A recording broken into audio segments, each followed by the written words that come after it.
pawai panjang selama 40 tahun, kini telah terhenti. Sebuah pertanyaan melayang di udara.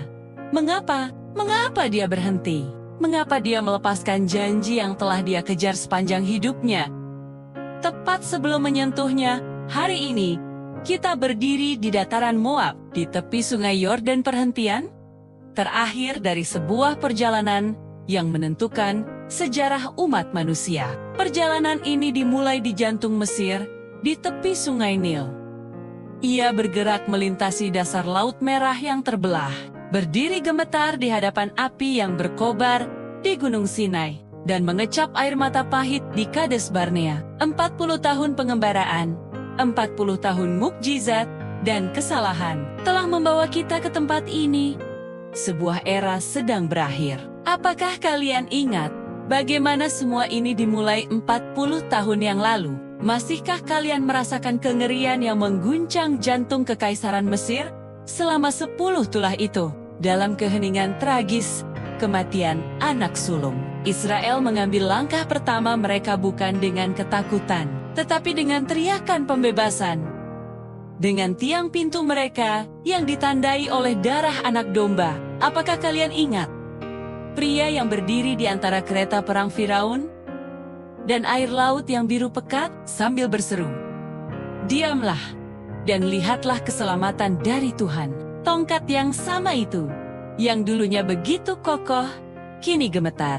Pria yang dipanggil dari semak belukar yang terbakar pada usia 80 tahun, kini telah berusia 120 tahun. Inilah Musa sang raksasa yang memikul beban kesedihan sebuah bangsa, pujian mereka, pengkhianatan mereka, dan pemulihan mereka.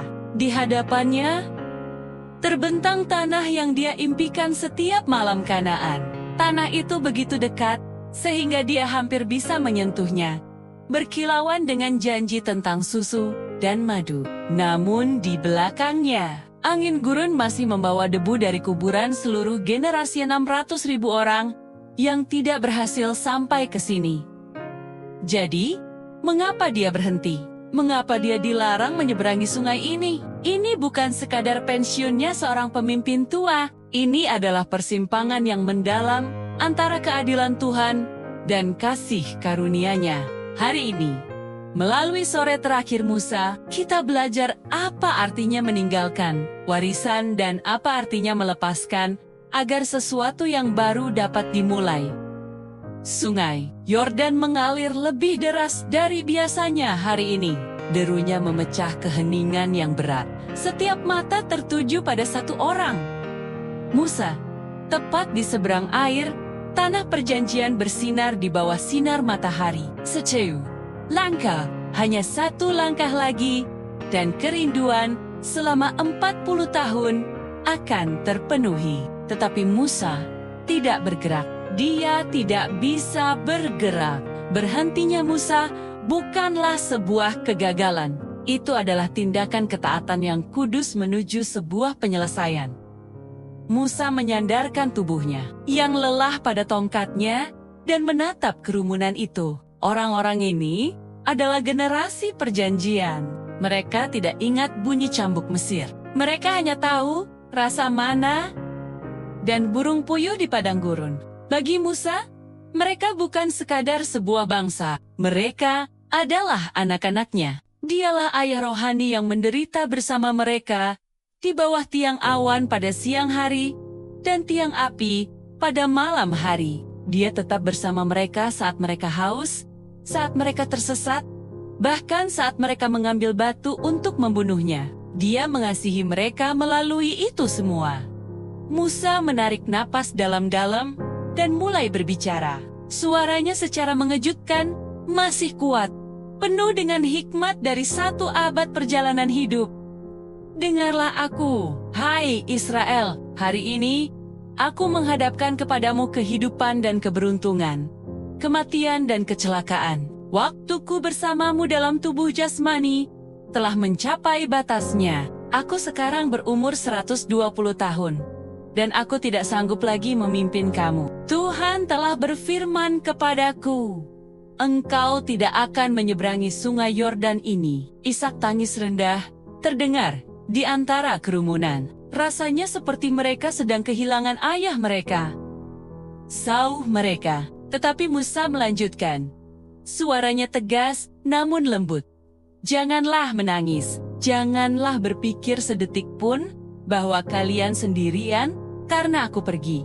Bukan aku yang memimpin kalian. Tuhan Allahmu, pemilik semesta alam, akan menyeberang secara pribadi di depanmu. Dia tidak pernah meninggalkanmu, dan dia tidak akan meninggalkanmu. Sekarang bahkan di hadapan tembok kota-kota Kanaan yang menjulang tinggi. Musa mengangkat tangannya yang gemetar, menunjuk ke arah cakrawala.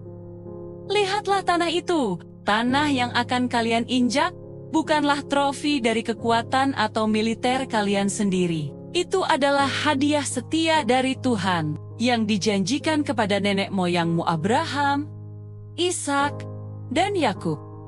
Karena itu, aku berpesan, saat kalian memasuki tanah itu, saat kalian makan dan kenyang, saat kalian tinggal di rumah-rumah yang indah dan emas, serta perakmu bertambah, saat itulah kalian harus paling waspada. Aku takut hatimu akan menjadi sombong dan kamu melupakan Tuhan.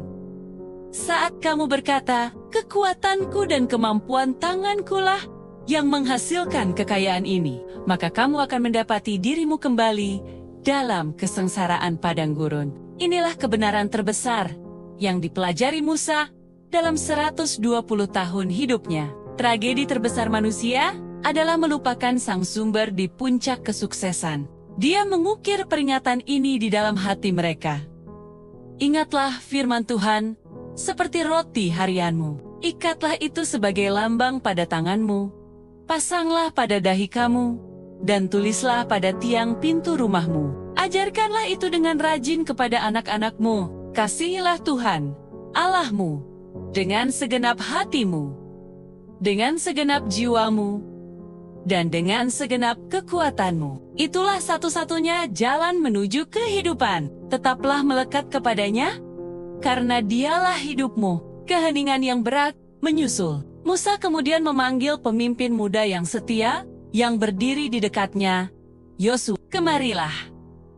Di bawah tatapan ribuan orang, Yosua melangkah maju dengan kaki gemetar. Musa meletakkan kedua tangannya di atas bahu Yosua. Ini bukan sekadar penyerahan kekuasaan. Ini adalah pewarisan misi suci. Yosua, kuatkanlah dan teguhkanlah hatimu. Jangan biarkan satu titik ketakutan pun tersisa di hatimu. Engkaulah yang akan memimpin bangsa ini masuk ke tanah itu. Tuhan sendiri yang akan berjalan di depanmu. Dan Dia akan menyertai engkau. Dia tidak akan membiarkan engkau dan tidak akan meninggalkan engkau. Janganlah takut dan janganlah patah semangat. Air mata mengalir di wajah Yosua. Musa tersenyum, ramah dan menatap orang-orang itu untuk terakhir kalinya. Tugasku berakhir di sini. Tetapi, janganlah sedih. Ceritaku terhenti. Tetapi cerita agung Tuhan baru benar-benar dimulai melalui kalian. Kalian adalah orang-orang yang diberkati. Kalian adalah orang-orang bahagia yang diselamatkan oleh Tuhan yang tiada bandingnya. Matahari mulai terbenam di atas sungai Yordan. Cakrawala Moab terbakar merah.